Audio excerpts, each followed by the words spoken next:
대표님 안녕하세요. 네, 뭐라고요? 다른 사람이 대표님 특허를 침해하고 있다고요? 일단은 진정하시고, 대표님 같은 특허권자가 특허 침해를 당하고 있을 때 어떻게 대응하면 되는지 자세하게 알려드릴 테니까 이 영상 끝까지 봐주세요.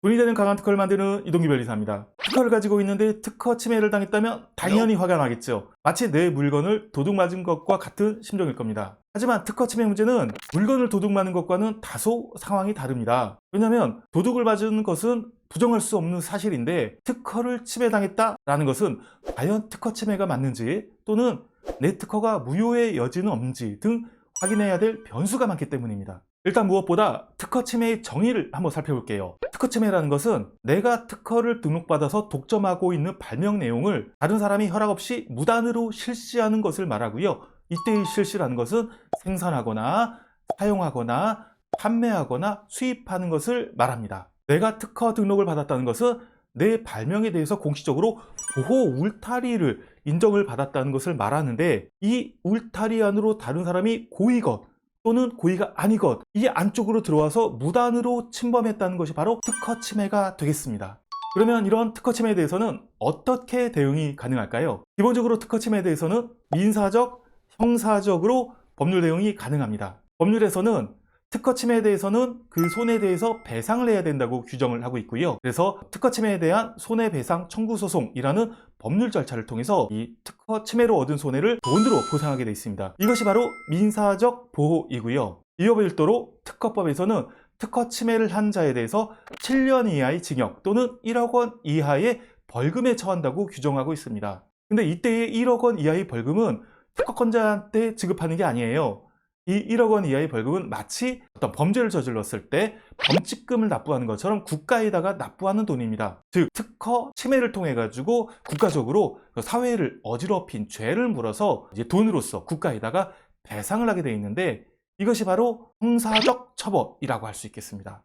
하지만 이 민사적, 형사적 대응 방법이 전부일까요? 그렇지는 않습니다. 특허라는 것은 기본적으로 불완전함을 그 속성으로 가지고 있습니다. 예를 들어서 도둑질의 경우에는 저 사람이 내 물건 훔쳤어, 이거는 부정할 수 없는 사실이잖아요. 하지만 특허라는 것은 저 사람이 내 특허를 침해했어 라고 했을 때 그 권리가 되는 특허권 자체가 과연 진짜가 맞느냐, 이런 논란이 빠질 수밖에 없습니다. 왜냐하면 특허권이라는 것 자체가 사람인 심사관이 인위적으로 만들어준 권리이기 때문입니다. 그래서 보통은 너 특허 침해야 이렇게 주장하면 상대방은 미안한데 난 너의 특허 침해의 주장을 인정할 수 없어, 이렇게 나오는 경우가 대부분이고요. 그렇기 때문에 특허 침해의 경우에 무턱대고 민사소송과 형사소송을 진행하게 되면 쏘리, 너의 특허권이 진짜가 맞는지 또 특허 침해가 진짜 맞는지 먼저 확인하자 하면서 모든 절차가 올스톱이 되어버립니다. 때문에 특허 침해의 경우에 민사소송과 형사소송을 무턱대고 먼저 진행하면 절대 안 되는 거예요.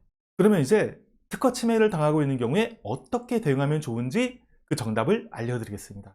첫째, 특허 침해에 관련된 특허권을 정확하게 파악해야 됩니다. 내 특허권의 권리 범위가 정확히 어디까지인지, 그래서 상대방이 침해로 보인 행위가 정말로 내 권리 범위 안에 들어와서 침해가 맞는지를 파악하는 것이 무엇보다 가장 중요합니다. 그리고는 이제 내 특허가 강한 특허가 맞는지도 확인해야 되는데요. 만약에 상대방의 공격에 의해서 쉽게 등록 무효가 돼서 사라질 위험이 있는지도 파악해야 됩니다.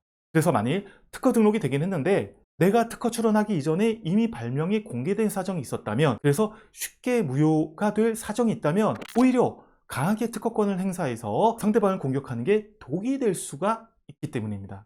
둘째, 내용 증명을 통해서 상대방에게 특허 침해 사실을 알려야 됩니다. 이걸 실무적으로 특허 침해 경고장을 발송한다고 하는데요. 특허 침해를 하고 있는 상대방이 정작 내 특허의 존재 사실을 모를 수도 있고요. 아니면 너무나 영세하게 사업을 하다 보니까 특허제도 자체를 모를 가능성도 있습니다.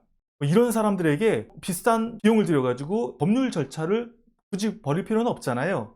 내용 증명을 통해서 당신 내 특허를 침해하고 있어, 이렇게 특허 침해 사실을 알리면 죄송합니다, 정말 몰랐습니다, 앞으로 다시는 안 하겠습니다 라고 회신이 오면서 이 특허 침해 상황이 종료되는 경우가 정말로 많습니다. 때문에 비싼 법률 비용 들여서 소송을 하기보다는 그 이전에 내용 증명을 통해서 쉽게 이 침해 상황이 종료될 수 있다는 사실 꼭 기억해 두시면 좋겠습니다. 그런데 만일 내용 증명은 이렇게 보냈는데 상대방이 배째라, 이렇게 넣으면 어떡할까요? 이런 경우라면 셋째, 상대방을 최대한 압박할 수 있는 법률 절차를 활용해야 됩니다. 특허 침해가 확실한 경우에도 상대방은 특허 침해를 인정하지 않을 수가 있습니다. 예를 들어서 너희 특허는 그 이전부터 이미 알려진 거라서 무효 사유가 있어. 또는 너희 특허는 인정을 하지만 내가 사용한 건 너희 특허와 다른 기술이야 라는 식으로 반발을 하는 것이죠. 이런 경우에 공식적으로 특허 침해가 맞아 라고 확인을 해주는 법률 절차가 있습니다. 바로 특허 권리범위 확인 심판이라고 하는 건데요.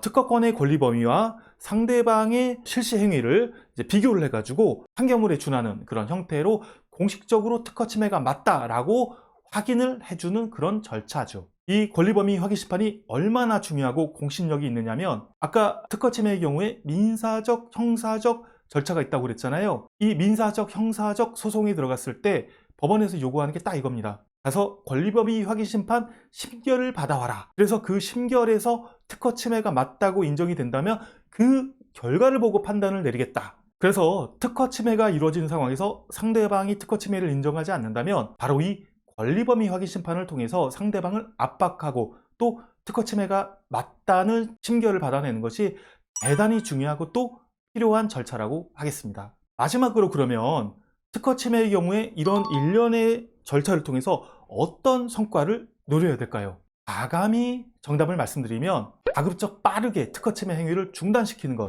그리고 그에 따른 보상은 합리적으로 얻어내는 것이 되겠습니다. 특허 침해를 당한 입장에서는 정말로 화가 많이 나고 또 내가 어마어마하게 큰 손해를 입었다고 생각하는 게 너무나 당연합니다. 하지만 그렇다고 해서 상대방에게 큰 처벌이 내려지기 원한다거나 아니면 내가 어마어마하게 큰 손해배상을 돈으로 받아내야 된다고 생각한다면 이 분쟁이 끝도 없이 이루어지거나 정말 아무것도 얻는 것이 없을 수도 있습니다. 때문에 특허 침해 초기에는 합의금은 둘째치고 특허 침해를 일단 중단시키는 것이 가장 중요하겠고요. 만일에 어느 정도 특허 침해가 진행이 됐다면 무엇보다 특허 침해를 인정을 받아서 더 이상 특허 침해하지 않겠습니다 라는 식으로 특허 침해를 중단시키는 게 중요하겠고, 그 다음에 손해배상이나 합의금은 현실적인 선에서 어느 정도 양보를 한다면 가장 쉽고 빠르게 특허 침해를 중단시킬 수 있게 될 것입니다. 특허 침해는 특허가 흔들릴 수 있다는 기본적인 속성이 있다는 점 잊지 마시고요. 그래서 과한 욕심보다는 특허를 효과적으로 활용해서 내 발명의 울타리를 계속 지키고 그래서 합리적인 보상을 계속적으로 받아내는 것이 더욱 중요하다는 것 꼭 기억해 주시면 좋겠습니다. 오늘 알아본 특허 침해 대응 방법 도움이 되셨나요? 오늘은 특허권자 입장에서 특허 침해 대응 방법을 알아봤다면 다음에는 특허권자의 반대편에서 특허 침해 주장을 받았을 때 어떻게 대응하면 되는지 방어편을 설명을 드릴 테니까 그 영상도 많이들 기대를 해주세요. 오늘 영상 여기까지 하겠고, 영상 좋았으면 좋아요, 구독 한번 눌러주시는 것 잊지 말아 주시기 바랍니다. 오늘도 영상 잘 봐주셔서 감사하고요. 다음에 또 뵙겠습니다. 감사합니다.